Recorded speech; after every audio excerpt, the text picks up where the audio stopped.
So pretty thin on the ground at the moment, aren't they? Very, very busy earlier on today. And somebody who was fizzing, as I've said earlier on in the last hour, Bill Cash, Conservative MP and a prominent Eurosceptic.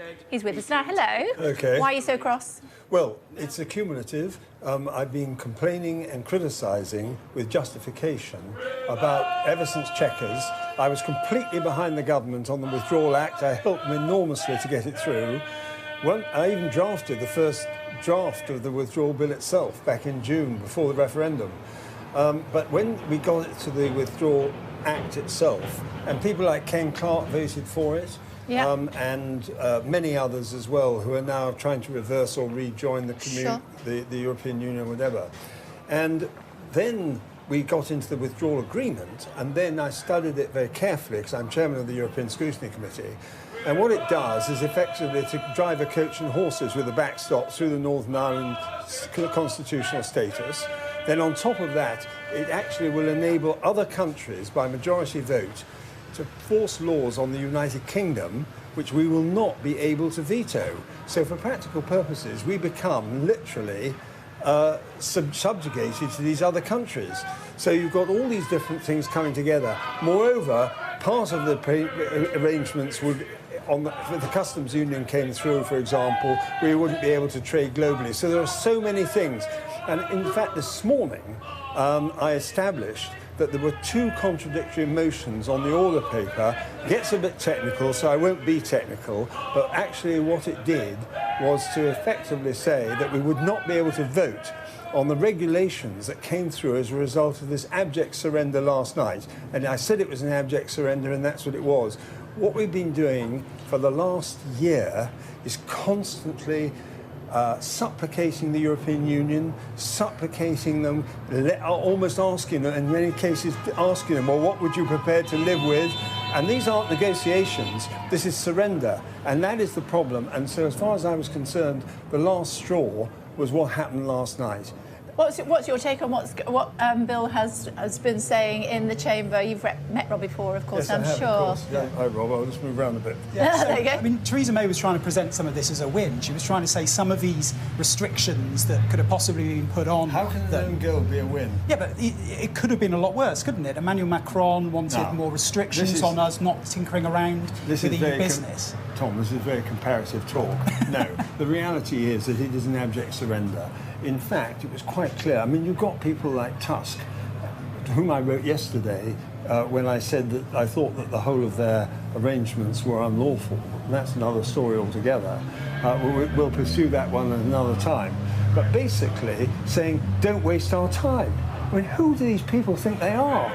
Talking to the British people like that, talking to our Parliament like that. I don't think they were talking to the British people, they were talking to MPs. No, they weren't. Because you haven't voted for anything yet. No, that's not true. I've been voting consistently to demonstrate why we stand up for the democratic decision of the British people, standing up for our democracy and for the votes that were cast by parliamentarians who themselves, some of my own colleagues, working in collaboration with Corbyn, for example, who are actually reversing the votes that they cast in the Referendum Act itself, which is a sovereign act of the UK Parliament, which deliberately and exclusively transferred the right to the British people. Okay. They're now saying we're going to take it back. This is absolutely outrageous. And you got on your feet and you said it was time for her to resign. Yes, I did. She's not going to. Well, we'll see. You were wasting your breath. No, I'm afraid, Kay, that's not quite how it works. Oh, OK. I thought you'd had a vote of confidence in her and she'd won. No, so that was what happened then. Yeah. But actually, the accumulation, even since then, of anger in the country and in the grassroots of the Conservative Party has been growing exponentially.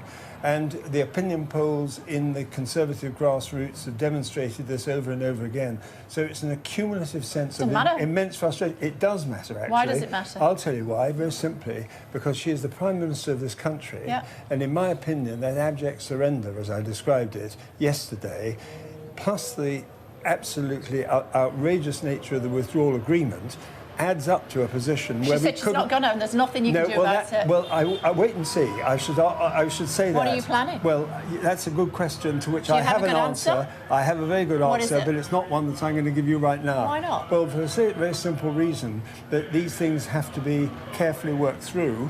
And the bottom line is that the way things have been going, We've even been denied a proper debate and vote on the statutory instrument that sold us out last night. So you and your ERG mates are going to... No, I didn't say that. OK, so you and some of your colleagues are going to oust her by subterfuge. That's what you're going to do. No, it's not at all. Well, the fact that I'm not giving you on air every detail of what is in my mind, at any rate, and some other people as well, is something which you'll have to wait for. But what I will say to you is that right now, I called on her to resign because enough is enough. And that is the problem. We've got to that point. People all over the country are deeply angered by what happened in the middle of last night. How many people in the House can you count on to support your move? Well, I'm not going to make a... You see, when you ask people to resign, it doesn't mean to say that you do it because you've got a whole range of other people doing it at the same time. But you did say there were others. You have to... OK, you have to work... Wait a minute. You have to work these things out in terms of the question of principle that it represents.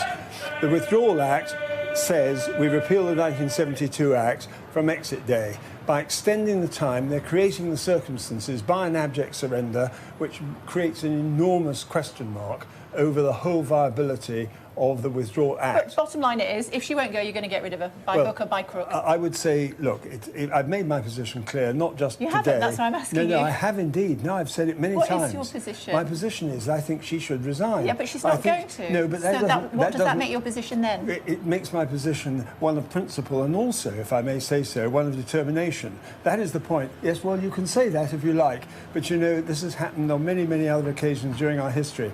The reality is... Give me an example. Well, Robert Peel, for example. OK. Yeah, I mean, I could give you many. My family were involved in that back in those days in the 1840s. Oh, you've got form. Yeah, so, well, I'm afraid that may be the case, yes. But the bottom line is that, and the same happened with David Cameron as well, and it sometimes these things happen by steps. And I'm saying that there are steps, and that was one of them I took today. So she needs to watch her back? Well, no, I'm saying that this is a matter of principle and integrity, and I believe that's the right thing to do. But she would say that she's using principle and integrity and taking all of the flack in order to try and get Brexit through. But I'd say whereas it's not Brexit you are using subterfuge with some of your mates to try and get rid of her, when actually she's won a vote of no confidence already. I couldn't be more transparent than I was today. OK, that's so, the point. well, I'm asking you follow-up questions, but you're not offering the answers. No, but I'm telling you that that's because you're being underhand. I said, no, not at all. Are you being underhand? Not remotely. Can I say, it's not my style, and I never have been. But can I so how many people can you rely on to support you? If you ask me that question again, I'll give you the same answer. Can I just make the point? What is the If you undermine the referendum result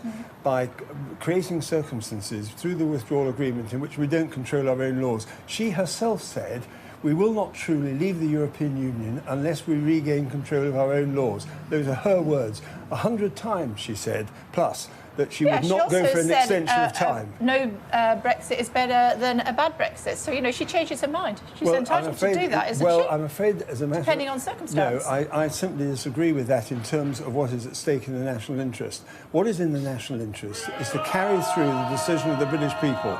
She says she's doing that, and I say she's not.